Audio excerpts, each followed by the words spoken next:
Վերադարձ գնալուց առաջ։ Եվ ինչի՞ս է պետք ծանրություն այս, եթե կարող եմ թռչել այսուհետ, եթե հին հոգս առօրյական կքսվի փեշիս աշնանքամու պես, այսու կարող եմ աշխարհն ունենալ եւ պարփակելով անպարփակնի մեջ, այս կյանքի սիրուց անթարթ հագենալ, չունենալ մարմին եւ ճախրել անվերջ, միայն թե հասնեմ իմ սկզբին այնտեղ, Աստվածոհու պես, հեթանոս, անտիկ, անձրևների հետ ետ վերադառնամ, որպես ճաքասնուր կամ նրան հատիկ։ Անի Տեր Գուլանյան, մեր երիտասարդ բանաստեղծուհին է այսօր մեր զրուցակիցը, նորաստեղծ Անդին գրական երաժշտական հասարակական ամսագրի երիտասարդական բաժնի խմբագիրը։ Առավել լավ թեևս երիտասարդ գրողներից ու բանաստեղծներից, որ մեկը չի կարող այսօր երիտասարդական դաշտը գրական ներկայացնել, մի քանի խոսք ասեք։ Ինչպիսին են ձեր ընկերները, որոնք են ձեր մտահոգությունները, ինչ գրականություն եք բերում այսօր մեր ընթերցողին։ Կարծում եմ, որ ամենակարևոր բանն այսօր հենց երիտասարդներին հնարավորություն տալը։ Հարցը մյուս կողմն է, թե այդ հնարավորությունը տալով քանի հոգի, ինչ որ տեղ կհասնեն, իրենց հնարավորություններով, բայց հնարավորություն տալը ամենամեծ բանն է, որ կարող է անել գրական ամսագիրը, գրական գեղարվեստական ամսագիրը,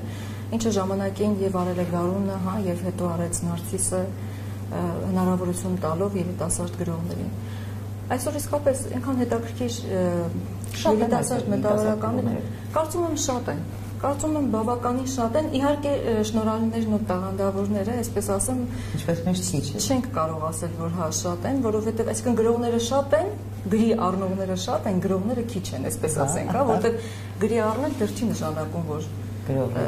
գրող, առավել եւս բանաստեղծ, ես կարծում եմ, ասենք,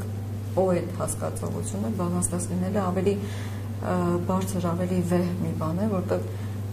պոետը այն տեսակն է, որ ասենք, այն որ մանկան նման կարող ես միամտաբար ասել այն ինչ որ դու զգում ես, եւ դա կարող է լինել ամենաճշմարիտը, որտեղ դու կարող ես միաժամանակ առանց ժամանակը ունենալու միանգամից ընդգրկել ամեն ինչ, այդ ժամանակային տարածությունից դուրս, որտեղ այս թվում ինչ է արվեստագետը, ասենք դա լինի նկարիչ, լինի գրող, լինի երաժիշտ, ճշմարտությունը փնտրող մարդու տեսակ, անհագիստ մարդու տեսակ, որ ուզում է ինչ-որ մի բան փնտրել, ուզում է ինչ-որ մի բան գտնել իր համար գոնե, մի ճշմարտություն, որ գուցե իր համար է, նաև դրա միջոցով նաև արվեստագետը այդ հնարավորությունը տալիս է։ Այո, արվեստագետին այդ հնարավորությունը տրված է կարծես թե ինչ-որ մի բան գտնելու ու պոետին առանձնահատուկ, որտեղ բանաստեղծը ինձ թվում է այդ ամեն ինչի մի ցակ խտացված տեսակներ է առավել շատ պոեզիայով են զբաղվում, թե արձակով։ Դուք նկատել եք այդ միտում։ Ինձ թվում է պոեզիայով ավելի շատ են։ Այսինքն բանաստեղծություն գրողներն ավելի շատ են, քան թե արձակ։ Արձակը մի տեսակ ոնց որ ժամանակ պահանջի ավելի շատ, ինչ որ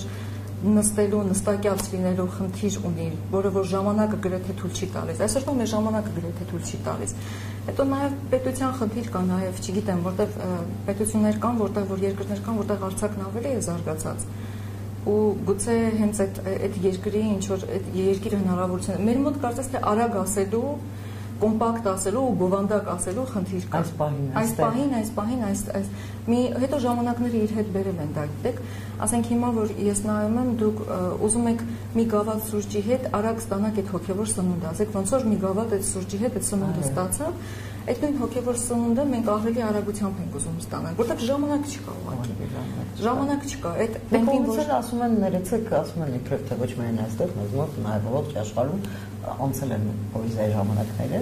չէ՞, այսպես ինչ-որ միտում կա, որ մարդկանց չի տապվում պոեզիան։ Դուք ինչ կարծիք եք։ Ես կասեի պոեզիան երևի գրականությունը կոնկրետ ուզում են ասեն, որտեղ նույն ձևի արձակը կարող է չհետաքրքրի։ Ընդհակառակը ինձ թվում է պոեզիայի ժամանակն է։ Պոեզիան ավելի հեշտ է ընկալվում։ Ինձ թվում է ընդհակառակը հենց պոեզիայի ժամանակն է, որովհետև ասեցի նորից, որ պոեզիան այդ կոմպակտ իր հավաք ձևով, ժամանակ չպահանջող ու բովանդակային իմաստով խիտ մատուցում է այն, ինչ որ դու կարող ես ասենք 200 էջի մեջ կարդաս եւ հանդիպես հանգարց։ Ասենք հանդիպես այդ գազ այդ նույն եզրահանգման, ինչ որ կարող ես մի բանաստեղծության մեջ գաս այդ եզրահանգման։ Այսօրվա պոեզիան շատ է տարբերվում, ասենք օրինակ 50 տարի առաջվա ստեղծած պոեզիայից, իհարկե բնականաբար տարբերված, կարող եք որոշակի հատկանիշներ նշել, ասենք շատ յուրահատուկ, ոչ միայն ձեր երիտասարդների կողմից, այլ առհասարակ, որտեղ հասարակարգ է փոխվել, չէ՞, ի վերջո։ Իսկ թվում է այսօրվա պոեզիան 60-ականների ճիշտ Գարունը, չէ՞, Գարունը իր հետ բերեց նոր երիտասարդ պոետների, չէ՞, մի ամբողջ շարք Հիմա նրանք արդեն 70 անց մարդիկ են, բայց հիմա այս երիտասարդ պոետները երիտասարդ պոետներին ինչ միտում կա, առօրյան ու կենցաղը, ասենք, շատ ուժեղ ներգործություն ունի իրենց ստեղծագործության վրա։ Ասենք, այն որ մենք բջջայինով ենք խոսում, այն որ ասենք, թերևս պետք է լիներ այդ ամենը, համակարգչային կյանքը, հա, մեր այս վիրտուալ կյանքը, այս ամբողջը կարծես թե մեր պոեզիայի մեջ, ժամանակակից պոեզիայի մեջ ներգրաված է այսօր։ Ինքը ինչքան որ դրական է, այդքան էլ ինձ թվում է բացասական երևույթ։ Այսինքն դրական է այնքանով, որ դա այսօրվա իրականությունն է, ռեալ իրականությունն է, որ ասենք գրողը ինչ որ կերպ արտահայտում է իր պոեզիայի, իր բանաստեղծության միջոցով, իր ստեղծագործության միջոցով։ Բայց մի տեսակի մոտ ներքին զգացողություն կա, որ պոեզիան այն ինչ որ մենք տեսնում ենք։ Այսինքն այն ինչ բոլորը միասին մենք կարող ենք առավոտ արթնանալ ու տեսնել։ Պոեզիան այն է, ինչ որ մենք ներսում ենք տեսնում ու գուցե եւ շատերը չեն նկատում, որ այսինքն բոլորը տեսնում են, բայց շատերը չեն նկատում, որ տեսնում են։ Այսինքն նայում են, բայց չեն տեսնում, հա, այսպես։ Ու գրողի բանաստեղծի խնդիրը այդ նայելու եւ տեսնելու խնդիրն է, որ իր ներաշխարհը տեսնելով մյուսին ճանաչեցնում է ինքն իրեն։ Այսինքն եթե ես իմ ներաշխարհը այնպես գրի առնեմ, հա, այնպես ճշգրիտ գրի առնեմ, որ կարդալով զարմանաք, որ դուք ինքնին ձեզ ճանաչեցիք։ Այս է պոեզիան իմ կարծիքով, որովհետև այն որ ասենք ինչ որ մենք առավոտ արտանում ենք տեսնում ենք ռեալ կյանքում, տեսնում են բոլորը։ Այո։ Ու դա ճշգրիտ վերարտադրել, այո, իմաստը չունի բոլորովին, որովհետև ճշգրիտ վերարտադրությունը ասենք գեղարվեստական վերարտադրություն էլի, գոնե գեղարվեստական վերարտադրությունը չի բավարարում։ Այսինքն էլի չի համարվի, որ դա ասենք պոեզիա է։ Գեղարվեստական վերարտադրություն, այո, գուցե ներքին խառնած ամբողջ կոչվի գեղարվեստական գրականություն, այո, բայց ես գիտեք ինչ էի ասել։ Սա մեր ներկա հենց այդ հարցադրմանը վերադառնալ, մեր ներկա երիտասարդ բանաստեղծների, ասենք ին տպավորությամբ 60-ականների երիտասարդ գրական սերունդը, չէ՞, 60-ականների, որ փորձում էր ճեղքել արդեն այսպես ավանդական որոշակի կարծրատիպեր, ստերեոտիպեր եւ այլն, շատ ավելի իմբոստ էին, քան հիմա երիտասարդ գրողների սերունդը, որովհետեւ դրա վառ ապացույցը հենց Գարունն է, չէ՞, Գարուն ամսագիրը եւ այնտեղ տպագրված եւ նաեւ բազմաթիվ անուններ կարող ենք նշել այդ երիտասարդ գրողն ու թեկուզ Հովհաննես Գրիգորյանը, Չիլոն եւ այլն, չէ՞, բայց հիմա ինչ որ այդպես նաեւ տարածված միտում կա, որ գրողները այլևս ըմբոստ չեն։ Առասարակ ոչ միայն գրողները, պոետները, մեր պատկերացմամբ էլի պոետը պիտի ինչ-որ ըմբոստ ոգի լինի, չէ՞, առասարակ արվեստագետ, ըմբոստ, ընդվզուն, չէ՞, չհամաձայնող։ Հիմա ինչ-որ, տեսեք, այն ժամանակ խորհրդային տարիներն էին եւ հիմա գուցե այնուամենայնիվ ընկալվում է հենց այդպես, որ այո, պիտի ըմբոստ լինի, եթե ճշմարտություն էին ասում, չէին կարող հենց այնպես ասել, վերջի-վերջո մի ընդվզուն հոգի դիմել։ Հիմա չկա դիմաց կա ցանկապատ, միշտ ցկտում կա այդ ցանկապատը հաղթահարես, հա, բացես այդ ցանկապատի սահմանները ու հայտնվես ավելի ազատ տիրույթում։ Գարունի ժամանակ եւ այն ժամանակ ինչ որ դուք ասեցիք, այդ ցանկապատը մենք շատ շոշափելի գիտեինք, զգում էինք մեր շուրջը, հա, եւ երբ որ դա բացվեց, մի թմրություն իջավ բոլորի վրա։ Որտեվ երբ որ դու համառորեն մի բանի դեմ պայքարում ես, ու հանգարց այդ պայքարածը կատարվում է։ Այո, մենք կատարում բերեցինք այդ անկախությունը, այո, մենք պայքարեցինք եւ հասանք այդ անկախությանը, ու մի տեսակ sense թմրություն իջավ կարծես բոլորիս վրա, հա, որ ուզում էինք ստացանք այդ ազատությունը, հա։ Հիմա ասենք այդ ժամանակ գիտեք հետաքրքիր գործեր գրել ավելի հեշտ է, ես ասեմ։ Այդ պահին ավելի ըմբոստ լինել, ավելի աղմկահարույց լինել, ավելի այսպես ավելի հեշտ է, որովհետև գիտես ընդհանուր ժողովուրդը մի բանի դեմ պայքարում է ու այդ մի բանը դու ոնց որ հրահրում ես, որ կատարվի քո խոսքով, քո տողով, հա։ Այսինքն ազատության տիրույթում ընդվզումը, ըմբոստությունը ավելի բարդ է։ Ավելի բարդ է։ Ազատության տիրույթում ավելի բարդ է գտնես մի բան, որի դեմ դու կարող ես ընդվզել։ Ինչ է հիմա, ասենք, ազատությունն ունենք, կարող ենք իշխանության դեմ ընդվիզել, կարող ենք ընդդիմության հետ համաձայն չլինենք, կարող ենք իշխանության հետ համաձայն չլինենք, այսպիսի մի վիճակ է, որը որ ասենք պոետը այո, գուցե կարող է սոցիալ հասարակական ավելի։ Իսկ ստեղ ազգի ինքնաճանաչողության խնդիրներ նախքան այդ, հա, նախքան այդ ազգի ինքնաճանաչողության պետություն ձեռք բերելու ավելի մեծ գաղափարական խնդիրներ, քան սոցիալական չէր, դե հասկանում եք։ Իսկ հիմա եկել է մի բան, որ սոցիալական, գուցե ես հիմա ասեմ, որ այդքան մենք սոցիալական պայքարի մեջ չենք այսօր, որքան որ գաղափարական խնդրի սովում ենք մենք երկրովին։ Որովհետև ժամանակ կար, որ ավելի վատ էինք ապրում, ավելի ցուրտ ու մոտ տարիների, ես այդ ժամանակ առաջի կուրս կամ 10-րդ դասան 8-10 տարիքի մեջ էի եւ ես հիշում եմ թե ինչ ցուրտ ու դառը օրեր էին ու մենք կարծես այնքան ոգևորված էինք, մեծ ոգևորվածություն ունեինք մեր մեջ ու լույս կար մեր առջևում, նպատակ կար դրված։ Հիմա կարծես այդ նպատակն ենք կորցրել։ Նորմալ մենք կյանքի իմաստն ենք կորցրել ապրելու։ Ընդ որում ազգովի ենք կորցրել այդ կյանքի իմաստը ապրելու, որտեղ մեր կյանքի իմաստը դարձել է արդեն մի քիչ լավ ուտենք, լավ մեքենա քշենք, լավ եւ այլն։ Փաստորեն, հա, եկել ենք այդ թմրած մի վիճակի մեջ ենք ընկել։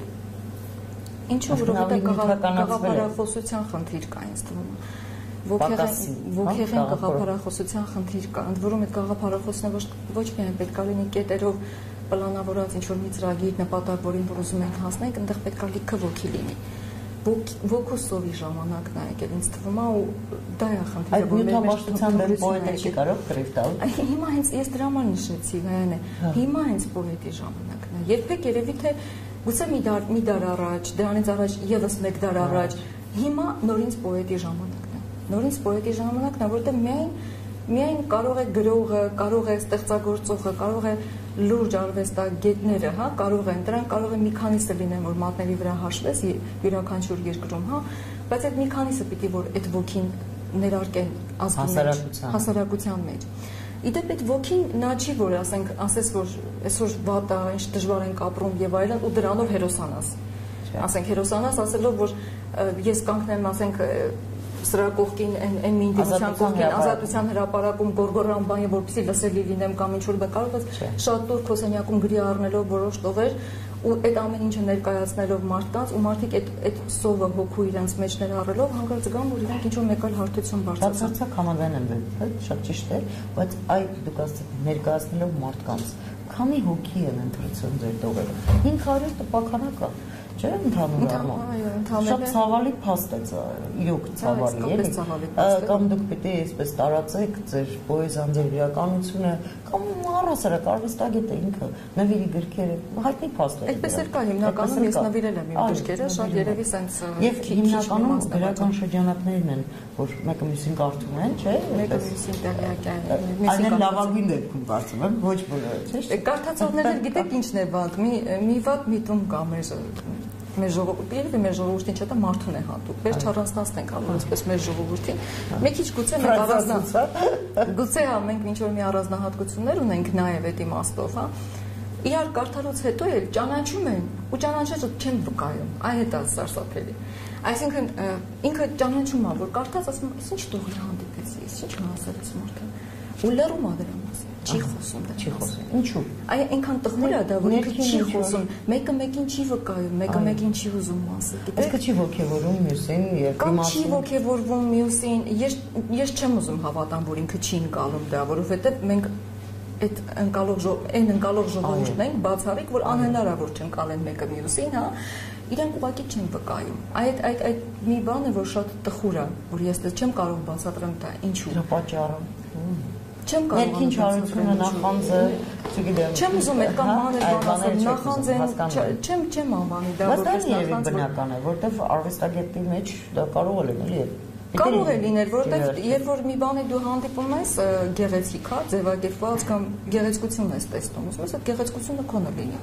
Դա մարդկային է։ Գոնե քեզնից ստեղծված լինի։ Եթե քոնը չի, ապա ասեն շատ քիփ լինի քեզ, հա, գոնե կամ sense եթե չես ընդգրկել, գոնե ասենք քո ձեռքի տակ լինի դա, եթե քո ձեռքի տակը չի, քոնը չի, քո գրկածը չի, քո ստեղծածը չի, քո ծնվածը չի, ուրեմն պետք չի ձայն հանել դրա մասին, ավելի լավ է լռեմ, ոչ էլ իմացվի դրա մասին, հասկանում եք, բայց շատ տխուր է, որտեղ հենց այդ իմացվելով պիտի ժողովուրդը հենց այդ սնունդը վերցնելով առաջ գնա, այդ սնունդը վերցնելով վերարժևորի, ինչ է նշանակում գրողը, ինքը արժեքները իմ կարծիքով, արժեքները ես ամենտեղ ուզում եմ ասեմ իմ կարծիքով, որտեղ սա իմ սուբյեկտիվ կարծիքն է։ Իմ կարծիքով գրողը դա այն մարդն է, որ հիշողությունն է պահում, հա, մարդու հիշողությունը, արժեքային համակարգը պահողն է։ Ինքը ցույց է տալիս, որ սրանք արժեքներ են։ Ու բերեք ես հատկապես պոետը, գիտեք, հատկապես պոետը, որովհետև պոետը հետաքրքիր մի բան ունի, ինքը կարող է միանգամից մի տեսակ ուղղահայացը հորիզոնականի վրա տարածելու մեծ ուժ ունի, ավելի քան մյուս տեսակի արվեստների, որովհետև խոսքը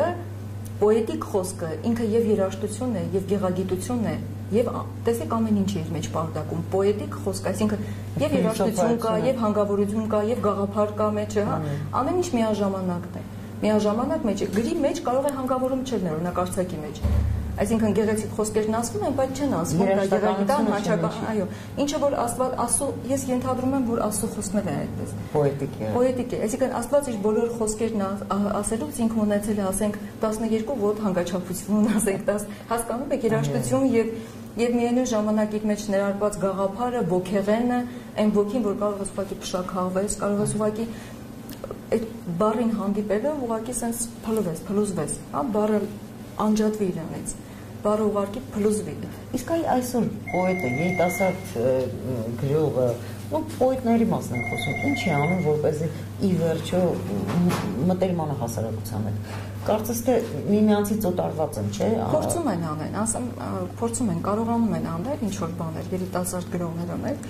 Հիմա արդեն նաև ինտերնետային կայքի հնարավորություն կա, որ լսարանն ավելի շատ է, հա, այդպես իրենց նյութերը գցելով, ասենք, բայց ընթերցողների թիվը մեծանա, դուք զգում եք։ Ինձ թվում է, որ արդեն ինչ որ տենդենց կա մեծանալու, իմ մոտ տպավորություն է։ Ինչու եմ հարցնում, որտեղ փաստորեն դուք ասացիք, որ պոետը արժեքներ է ստեղծում, չէ՞։ Կամ գոնե հիշեցնում է։ Եվ եթե հասարակությունը այդ ամենին տեղյակ չէ, ելում համար են անում այդ ամենը, չէ՞, ի վերջո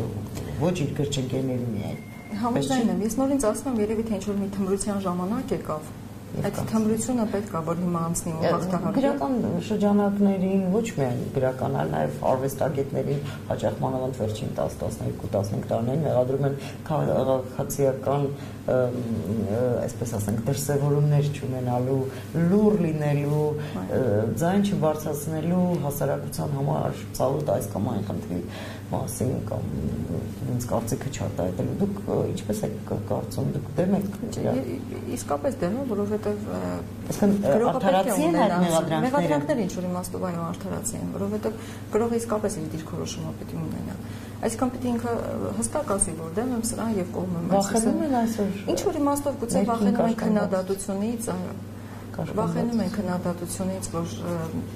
ինչպես կարծականքի են մարդիկ, երևի այդ վախներ կա, բայց միևնույն ժամանակ չեմ կարծում, եթե գրողը ինչ որտեղ պես վախենում, ուրեմն ինքը արժեք ինչ որ չի կարելի համանել, որ մտավորական է, վախը պետք է չի հետապնդի գրողը։ Քննադատվելու խնդիրը ինքը պետք է չունենա իր մեջ այդ, հասկանում եք, եթե ինքը որևիցե երևույթի դեմ է, ինքը պիտի արտահայտի։ Ու ես ընդունում եմ, այո, որ մեղադրում են ճիշտ են անում։ Օրինակ ասենք պարզ մի խնդիր, ասենք Երևանի ճարտարապետական դեմքը դիմագիծը ինչքան շատ է չէ խոսվել վերագրողների կողմից տարբեր հասարակական կազմակերպությունների, թե վերջին 10 տարիներին որքան արճատվեց, որքան բան փոխվեց, հին Երևանը կորավ մեր աչքի առջև, Դալմայի այգիների մասին է այդքան շատ խոսում էին, գրում են հիմա հիմնովին ասես թե կանդում են մեծ ճանապարհը, չէ, կառուցում։ Ասենք գրողները կարծես թե լուր են։ Դուք որպես երիտասարդ պոետ, օրինակ ինչ կարծիք եք։ Ասենք ձեզ համար Երևանը հարազատ է այնպես ինչպես որ կա հիմա, թե ձեզ համար դա օտար քաղաք է։ Օրինակ ավագ սերնդի գրողներից շատերի համար արդեն օտար է կարծես։ Ավագ սերնդի համար գուցե օտար է, որովհետև իրենք նախկինում շատ հստակ են հիշում։ Այո։ Այսինքն ձևավորված պատկեր ունեն Երևանի իրենց մեջ։ Ու հիմա գուցե ամբոստանան այն ամենի դեմ ինչ որ կատարվում է։ Ես հին պատկեր այդպես չունենալով իմ մեջ, ինձ ուղղակի կարող եմ բոստացնել մեկ այլ մի բան, ասենք ինչու համար քաղաքի կենտրոնում բարձրահարկ շենքեր են կառուցվում, որ դիմագիծը այսինքն կարող էր այնպեսի մի քաղաք լիներ, կոմպակտ, հավաք, իր ոճի մեջ ընդհանրական, հա, գեղեցիկ հին մի քաղաքի կերպարով, ասենք ինչպես օրինակ եվրոպական որոշակի քաղաքներ կա, որոնք որ պահում են իրենց հիմնական այդ դիմագիծը կենտրոնում չեն փոփոխում։ Ծայրամասերում գուցե փոփոխում են, բայց գոնե կենտրոնում այդ դիմագիծը պահում է։ Ինչ որ ինձ թվում է ինչ որ մի ոճի խնդիր ունենք ընդհանուր։ Այսինքն դու հստակ չես կարող ասել Երևանը մի ժամանակ վարդագույն քաղաք էին ասում, հա, բայց հստակ հիմա ինչ քաղաք է, կոնկրետ էլի ինչ որ մի անուն։ ասում եմ, որ դու կարող ես երևույթին հաղթել մի դեպքում, եթե անուն ունի, հա, այդ երևույթը։ Մի հատ անուն պետք է դրվի, թե ինչ տեսակ է մենք քաղաք ենք, հա։ Բայց մի կողմից էլ ասենք օրինակ քաղաքը ապրում է կյանքով զարգանում է, չէ՞, պիտի աճի մեծանա, երևի այնուամենայնիվ զարգացում պիտի լինի եւ իհարկե հնարավոր չէ, որ միշտ նույնը պահպանվի, ասենք օրինակ նույն Դալմայի այգիները տարիներ շարունակ դրա դեմ խոսում էին, գրում էին, բայց ահա խնդրեմ մի հարվածով մեծ հրաշալի ճանապարհ է բացում դեպի ամերիկյան դեսպանատուն, դեպի Արգավան, չէ՞։ Ասենք օրինակ շատերը ասում են, այս ինչ է, այգիները վերացան եւ այլն, բայց չէ՞ որ դա անհրաժեշտություն է։ Օրինակ մի մասի կարծիքով էլ նաեւ ըստ էության քաղաքապետարանի, նաեւ քաղաքի, դուք ինչ կարծիք եք, ասենք։ Տարբեր փոփոխություններ ես ասում եմ նորից նորմալ եմ տանում, որովհետև օրինակ նույնը խոսում էին քաղաքի Հուսային պողոտայի մասին, հա, կենտրոնական հատվածում, բայց որ մենք հիշում ենք, թե ինքը նախկինում ինչ էր, ասենք ես հիշում եմ, որ այդ արանքներով անցել եմ ու այնտեղ ուղղակի միջատների ու ինչ-որ առնետների տարածքան շատ կանաչ տարածքներ ու ասենք հետո քննադատում էին, թե ինչու այդպես կա։ Ուրիշ խնդիր էր, որ այլ կերպ կարելի էր կառուցվել, հա, ուրիշ խնդիր էր, բայց իմ ասած դեպքում գոնե կանաչ տարածքների մասն է խոսք, ասենք ինչպես հաղթանակի զբոսայգու եւ այլն, մեր աչքի առաջ դրանք վերանում են։ Նույն Դալմայի այգի ինչ է, նույն համաձայն եմ, կանաչ տարածքները քչանում են եւ այդ իմաստով ինձ դուր եկավ, որ այդ հասարակական մեր քաղաքացիական այդ շարժումը, որ սկսվեց, այդ նախաձեռնությունը, որ սկսվեց, ինչը որ ողջունելի է, որովհետև մենք տարիներ շարունակ անընդհատ դրա մասին խոսում էինք, թե երբ պիտի այդ քաղաքացիական վերաբերմունք ձևավորվի երևույթների հանդեպ, ասենք անտարբեր չնստենք որևիցե երևույթի հանդեպ։ Իսկ երիտասարդ գրողները ներգրաված են։ Այո, գրաված են, իհարկե գրաված են։ Ես տեսնում եմ իրենց հետ միասին նաև երիտասարդ, այո, նույն այդ կանաչ տարածքների համար պայքարող երիտասարդ գրողներ էին, որ ողջունում եմ, իհարկե լավ է, շատ լավ է։ Ինքը այդպես արտահայտում է իր դիրքորոշումը։ Այդ պահվածքով արտահայտում է իր դիրքորոշումը եւ ողջունելի է։ Այսինքն ավելի լավ է որևէ դիրքորոշում ունենալ, քան լինել անտարբեր։ Անտարբեր եւ լուռ։ Համատարած անտարբերության հետ։ Ձեզ էլի ինչն է ցավ պատճառում մեր երկրում, մեր օրերում, ասենք գրողի ձեր հայացքը ինչ է տեսնում մեր իրականության մեջ, ինչպեսին է մեր իրականությունը այսօր։ Ձեր պատկերը։ Ես ուղղակի ինձ ցավը պատճառում գիտեք ինչ է, որ կարծես թե դժվար ճանապարհ անցանք ու տանտիրոջ իրավունքով չենք կարողանում մեր երկրում վայելել մեր ունեցածը։ Շատ տխրում եմ դրա համար, որովհետև գիտեք արժանի ենք մենք, իսկապես արժանի ենք այդ դժվար ժողովուրդ, մենք ասելով ժողովուրդը նկատի ունեմ, որ պատերազմից հետո, ցուրտ մոտ տարիները հաղթահարելուց հետո, ֆինանսական հազար դժվարություն հաղթահարելուց հետո մենք կարծես թե վաստակել ենք այն իրավունքը, որ մենք երկրում մեր ուղղակի հանգիստ խաղաղ ստեղծագործի, կոշկակար իր կոշիկները կարի, նախագահը իր գործն անի, վարչապետը իր գործն անի, բոլորն իրենց գործով զբաղվեն, մենք էլ այսպես կանաչ տիրույթների համար ըմբոստանանք, հասկանում եք, սա էլ գործընթաց է, վիճակ է։ Ամեն րոպե մի բանից կարող ենք դժգոհ լինել, հաջորդ րոպեին գոհ լինել, բայց վաստակել ենք այն իրավունքը, որ մենք մեր երկրում ապրենք ու չմտածենք երբևէ, որ որևէ մեկը կարող է այլ օտար երկրում իր կյանքը սկսել։ Բայց գնում են։ Բայց այո, հենց այս դրամը եմ ասում, դա այսօր կա այդ տենդենսը նորից, այսքան տարի հետո նորից մենք տեսնում ենք այդ պատկերը, ինչը ինձ ցավ է պատճառում, իսկապես ցավ է պատճառում։ Կուզենամ, որ երկրի ղեկավարությունն ու հոր նման լինի, մենք զավակները լինենք, ինքը հոր նման լինի։ Իսկ հայրը երբեք սխալ չի լինում։ Կարող է անտանելի բնավորություն ունենալ, չէ՞։ Կարող է ինչ-որ իմաստով սխալ, բայց անքննելի է միշտ լինում, որովհետև դու միշտ գիտես, որ ինքը քո մասին է մտածում։ Դու մի բանում հաստատ վստահ ես, գիտես, որ սիրված ես ու գիտես, որ քո լավի համար է դա արվում։ Հա։ Ես կուզենամ, որ այդպեսի մի գեղեցիկ, սենց գուցե երազանք է արդեն, չգիտեմ։ Սենց մի գեղեցիկ վերաբերմունք լինի երկրի քաղաքացու, երկրի հանդեպ ընդհանուր պետության հանդեպ, որովհետև մենք բացառիկ ազգ ենք, իսկապես բացառիկ ազգ ենք։ Մենք շատ ենք ասում այդ մասին, հա, արդեն դարձել է մի տեսակ, չգիտեմ, նույնիսկ նստում մարդիկ այդ հարցով կատակներ են անում, բայց իսկապես բացառիկ ազգ ենք։ Եվ պատահական չի, որ հա Նոյան Տապանը պետք է այստեղ իջներ, կյանքը այստեղ պիտի սկսվեր։ Պատահական չի, որ ասենք շումերական առասպել գիգլամեշը պիտի գար այստեղ հասներ, որպեսզի գտներ իր ճշմարտությունը, հա։ Այդ ամեն ինչը պատահական չի, դեռ հնուց բոլոր ճանապարհները բերում են դեպի Արարատ լեռան, հա, ստորոտներն են բերում Արարատ լեռան, ու չէր կարող այդպես սխալ լինել։ Չէ՞ որ տվողը գիտեր, թե տուն դարձի ճանապարհը որտեղ էր։ Ու սա մեր տուն դարձի ճանապարհն էր։ Ու այս տարածքը հենց մեր տունն է, մեր ժողովրդի, երկրի, երկրագնդի ժողովրդի տունն է։ Ու մենք չենք կարողանում դա ինքնաճանաչմամբ, որ այս 29000 քառակուսի կիլոմետր տարածքի վրա ապրող 3 միլիոն ժողովրդին, ասենք, իշխանությունները չեն կարողանում իսկապես բարեկեցիկ կյանք ապահովել։ Եվ ցանկացած մեկը ընտանիքը, որ աշխատում է, կարողանա մարդավայել ապրել, եւ այդքան քիչ կլինեն արդեն դժգոհությունները, նաեւ մարդիկ չեն արտագաղթի, շատ մեծ խնդրում լինելու է այդ ամեն ինչը, պարզապես ընթացք է, լինելու է անպայման, ես գուցե լավատես եմ շատ, բայց ես համոզված եմ, որ լինելու է դա, ու գուցե այս ամեն ինչը մի գործընթաց էր, որ պիտի փուլեր էին, որ պետք է անցնեինք այդ փուլերով, որովհետեւ ինչպես օրինակ գրականության մեջ խոսքը ինքնամաքրման է ենթարկվում,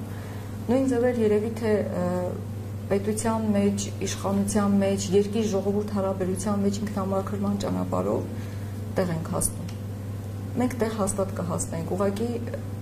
մենք ընկանք այդ ժամանակի գործընթացի սերունդի մեջ, այսպես ասեմ, հա։ Մենք ընկանք այդ սերունդի մեջ, մենք տեսնում ենք այդ գործընթացը մեզ համար շատ ցավոտ է, բայց լինելու է դա, հաստատ լինելու է։ Ընդ որում մեծ ներզգացողություն ունեմ, որ անգամ վերածնունդ հասկացողությունը շատ հեռու չի ոչ միայն մեր երկրի համար, այլ այստեղից մի ոգեղեն մի բան պետք է տարածվի մեր երկրից։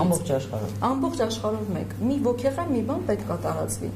Ընդ որում ամբողջ աշխարհով մեկ ես նկատում եմ, բոլորդ եք նկատում, որ այդ նյութապաշտության, հա, ասենք այդ հոլիվուդյան այդ աստղերի, ասենք ամերիկյան այդ մտածելակերպի, որ ուտեն, ասենք, ուտեն, հետո գնան շեփինգի վարժությունն, հետո գնան քնան, այդ ռիթմի տնօրենից ուտեն, առավոտելը, այս ռիթմը, այդ կյանքի իրենց ու անհոգի, հոգի չկա ոչ բանի մեջ։ Ես նայում եմ, ասենք, այդ եվրոպական կյանքը, մյուս տեղը, մեզնից լավը չկա։ Մեզնից լավը չկա, հասկանում եք, մեր մոտից, մեր տնից լավ տուն չկա։ Ու մյուսները գալիս են, այստեղ մարդիկ հոգի են ստանում, մենք մնում ենք անհոգի, ես դրանից եմ զարմանում պարզապես։ Մյուսները գալիս այստեղ սնունդ են ստանում հոգևոր, մենք մնում ենք անհոգի, ես ուղղակի ապշում եմ, թե ինչն է պատճառը, որ մենք մնում ենք անհոգի։ Ինչու, ինչն է պատճառը, որ մենք մնում ենք, մենք նարեկացու նման գրողը, որ ասենք գրող չի, ուղղակի նարեկացին է, մարգարել չես կարող ուղղակի անվանել, սուրբ է պարզապես, հա։ Նարեկացու նման սուրբը այդ թողնելով այդ խոսքը, որ մարդիկ չհասկանալով անգամ բուժվում են այդ տողերից, այդքան հոգի տալով, այդքան հոգի ա տվել մարդուն, հասկանում եք, այն որ ով ինձ ասեց, որ տարբեր բուհական այդ ամերիկյան եւ այլ մեծ բուհերում նարեկյան կենտրոն կա, նարեկացու կենտրոն, ամբիոններ կան, կենտրոն չէ, ամբիոններ, որոնք որ լրջագույն մասնագետներ ոչ հայեր, մենք սովոր ենք, չէ՞, սփյուռքահայեր եւ այլն, ոչ հայեր, մարդիկ հայերեն են սովորում, նարեկացի են ուսումնասիրում, հա, խորագույնս ու զարմացած են այդ ամեն ինչի վրա։ Ինչի մեզ թվում է, որ անպայման պետք է ասենք եկեղեցին տաճարը փայլփլուն լիներ, որպեսզի մենք լինեինք, ասենք, երկրագնդի տունը, մենք լինեինք, ասենք, հա, այդպես չի, ավելի լավ է, որ մեր հենց այսպես փոքրիկ են մեր մատուրները, որ ոնց որ գիտեք, մտնում ես ներս եւ զգում ես, որ Աստված մեջ ուղղակի քեզ սպասում էր խոնարհությամբ։ Ինչպես որ ասենք նորավանք ես մտնում այդ ամբողջ գերեզմանները, հա, գերեզմաններ տապանակարերի վրա քայլելով գնում ես, այդ ուղղակի փշակվելու աստիճան խոնարհում է իջնում վրատ։ Ու դու հասկանում ես, որ սա է, մենք աստվածասեր ենք, մենք երբեք աստվածավախ չենք եղել։ Մեր ազգի տեսակը հենց դա է, մենք աստվածասեր ենք։ Կարող Եվրոպայում օրինակ ես աստվածավախություն եմ նկատում իրենց հավատքի մեջ։ Վախենում են, մեր գործեն, վախենում են, Աստծուց վախենալով են անում, մենք Աստծուն սիրելով ենք անում։ Տարբերությունը լրիվ Աստծուց վախենալով են սիրել Աստծուն։ Աստծուց վախենալով սիրում են Աստծուն։ Գիտեք, մեր մոտ ինչ եմ նկատում, սերը ազատություն ունի իր մեջ, նայեք, վախը չունի ազատություն։ Սերը ազատություն ունի։ Ու երբեմն որ գալիս եմ մոտ, ասում են դուք, ասենք, առաջին օրինակ ես լսել եմ, հա, օտար ազգի մարդկանցից, որ դուք առաջին եք ընդունել քրիստոնեությունը, բայց օրինակ Եվրոպայում ավելի հավատացյալները հավատացյալ են, հա, քան ձեր մոտ։ Դուք չունեք այդ հավատքը։ Հաճախ այդ մեղադրանքները հնչում են։ Երևի դուք էլ լսած կլինեք, այնտեղ այդ ծիսական բաները պահպանվում են, ձեր մոտ ինչ որ ավելի քիչ է, ավելի եւ այլն, որովհետեւ մենք աստվածասեր ենք։ Մենք ի սկզբանե աստվածասեր ենք։ Աստվածավախ, հա։ Քրիստոնեություն ընդունելուց անգամ մինչև այդ ենք աստվածասեր եղել։ Հասկանում եք, ու այդ է պատճառը, որ մեր մեջ կա այդ ազատությունը, սեր ազատություն է տալիս, եւ մենք չենք գտնում, որ ծիսականության մեջ է, պատկերների մեջ է, ոսկե փայլության մեջ է տաճարի հարաբերությունը ազատ է։ Ազատ է մեր Աստծո հետ հարաբերությունը։ Եվ դա ավելի մեծ ուժ է, քան թե աստվածավախությունը կամ եւ այլն։ Ինչ-որ ուրիշ թեմաներով խորած եմ։ Լրիվ ուրիշ թեմաներով խորած։ Եվ լույս կտեսնի ձեր հաջորդ գիրքը։ Հաջորդ գիրքը երևի այս տարի արդեն լույս կտեսնի։ Ես ուզում եմ նաև ներկայացնել Քարակերտ երազներ գիրքը, որ լույս է տեսել, Աքրամ Այեսլիի գիրքը, որը որ Անդին ամսագրի մատենաշարի առաջին գիրքն է։ Ինչ է ենթադրում այդ մատենաշարը։ Մենք հաճախակի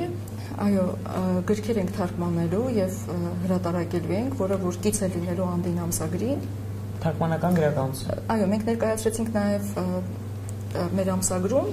երկու համարներում շարունակական ներկայացրեցինք թարգմանությունը եւ հիմա արդեն ամբողջական տպագրված է։ Եվ շարունակություն է ունենալու այս մատենաշարը։ Շարունակություն է ունենալու մատենաշարը, այո։